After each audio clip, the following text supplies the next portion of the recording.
আমি আমার HSC life থেকে আজীবন স্বপ্ন দেখছি মেডিকেলে পড়বো।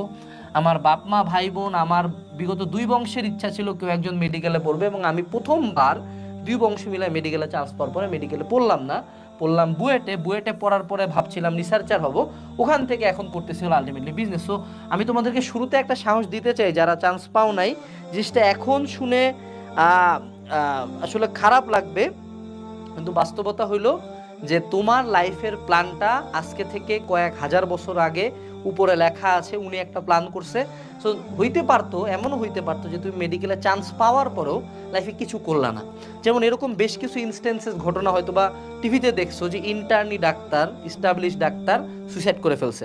এমন অনেক ইনস্টেন্সেস কিন্তু লাইফে দেখতেছো, ইন্টার্নি ডাক্তাররা রাস্তার মধ্যে মায়ের খাচ্ছে লিটারালি কয়েক হাজার টাকা বেতন বাড়ানোর জন্য।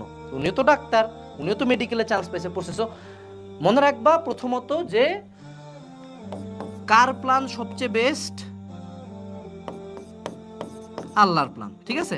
উনার যে প্ল্যান, উনার প্ল্যানটার উপর প্রথমত ফেইথ রাখতে হবে। এটা খুবই টাফ, আমি যেই কথাই বলি না কেন তোমার এখন কোনোটাই গায়ে লাগবে না, কারণ সমাজ এবং পরিবার তোমাকে প্রতিদিন এটা খেয়াল করাই দিবে যে তুমি একটা ফেইলিওর। বাট এটা মনে রাখবা যে তোমার এই জিনিসটার উত্তর আজকে না, এখন থেকে মোটামুটি 1 2 5 বা 10 ইয়ার্স পরে, মোটামুটি 1 বছরের মধ্যে বুঝতে পারবা যে উনি যে প্ল্যানটা করছিল তোমার জন্য that was fur more better.